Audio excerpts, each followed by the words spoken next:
YouTube fans, help us out by heading over to GrowingDeer.tv and signing up for our weekly e-blast, and don't miss that tip of the week.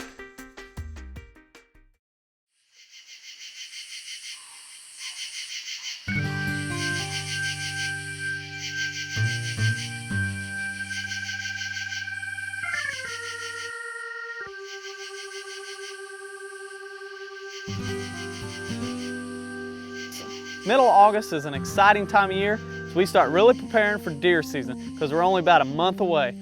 Plus, this week we'll take a little bit of time to share with you a few techniques when hunting new property.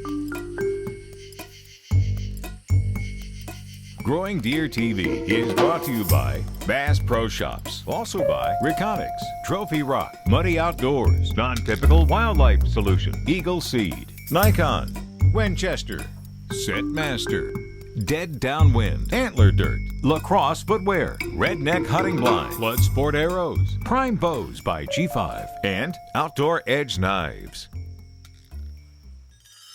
Throughout the summer we've worked on hanging stands, trimming stands, working on those lanes to enter and exit our stands. But this week we headed south to the southernmost part of the proving grounds and worked on hanging on a new property. There's a couple things I try to do when hunting a new piece of property. Number one, I'm going to avoid those thick areas or bedding areas. I don't want to alert the deer and ultimately making them more nocturnal. Today we're here on the southern part of the proving grounds where you've seen us start a management project all the way back to the winter when AJ and I came in here scouting the first time. Looks like a pretty good one coming in right there. When I'm scouting hanging new stands on a piece of property that I've only hunted a few times or maybe never hunted at all, I'm going to set up a stand for each wind. I'm going to hang one for an east wind, a south wind, north wind, a west wind, so I have a place to hunt for each wind. Oh, You know what's all over that tree? poison ivy. Because if you're willing to sacrifice a little itchy skin, 2 weeks of itchy skin, not little itchy skin, swell up, scratch your skin off. Yep, there it is right there. Man, I wish we'd have seen that last winter. AJ and I found this spot last winter. We came in here, a couple trails intersected. There was a couple scrapes still fresh, still kept up even during the winter. We know it's a hot spot. We've got it set up for a north wind or a northeast wind. We can approach it with the wind in our face. We have a nice big black oak behind us. Forked limb, gonna have lots of cover, and I'm super excited to hunt this stand this fall.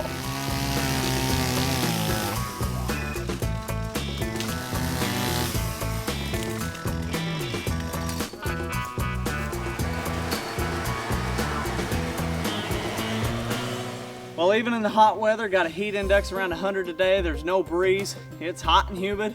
Well, we had to get stands done. You can see we got a nice little area cleared out. Plenty of shooting lanes now. We can't wait for deer season to start and hop up in the muddy stand. So it's important when hunting new property to keep calm. Don't dive off in the middle of it. Put your deer on high alert and watch your success rate drop. Stay back, observe, find those travel patterns, and then move in for the kill. This week, it took a little time. Drive down to Tracy's field and see what the hot zone fence looked like. jeez. Well, as you can see, beans on the outside of the fence, less than a foot tall, lots of stems, lots of leaves removed. Then you look on the inside of the fence, beans are over 2, almost 3 foot tall, tons of leaves and tons of forage. Look at the difference here. We have a bean plant from outside the fence versus inside the fence. It's 3 times taller on the inside of the fence. Plus, it's loaded up with blooms. Almost every plant on the inside of the fence has got blooms on it. You look out here across the outside of the fence, there's very few blooms. Those blooms are ultimately going to become the pods. So we know inside the fence we're going to have lots of pods, but on the outside of the fence there's going to be very few pods, meaning there's not going to be very much food for the deer come late winter. So our plan will come in with Eagle Seed broadside mix, drill right through the beans on the outside of the fence, so we'll have a green carpet of forage on the outside and have standing grain on the inside.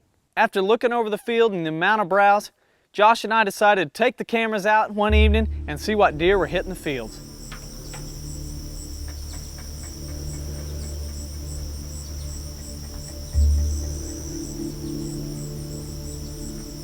About a month ago, the interns and I would head out a couple different nights, put the glass on the bean fields, and see what bucks were hitting the fields. We saw a lot of great bucks, So we couldn't wait till August rolled around. We'd head back out.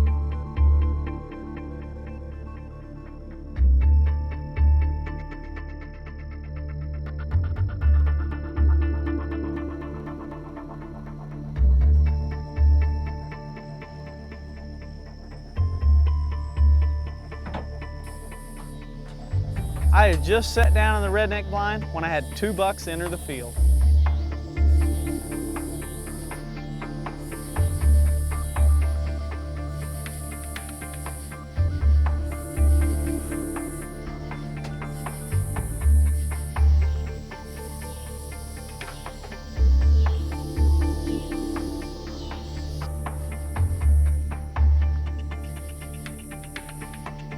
After that, it was just a steady parade of deer throughout the evening.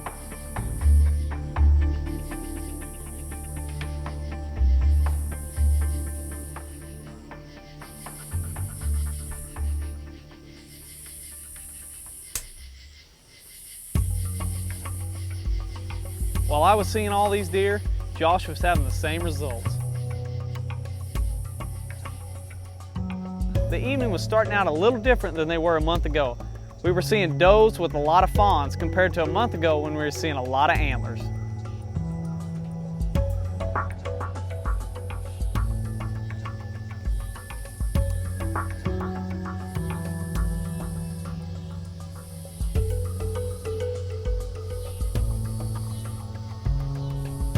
In 2 nights in 2 different fields, about a month ago we saw 0 fawns. And in 1 night between 2 fields, we saw 6 fawns.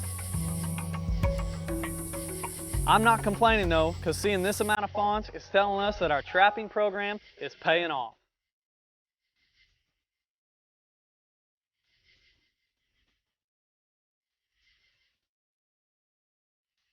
Ended up being a great night for both Josh and I because we saw about 30 deer between the 2 of us.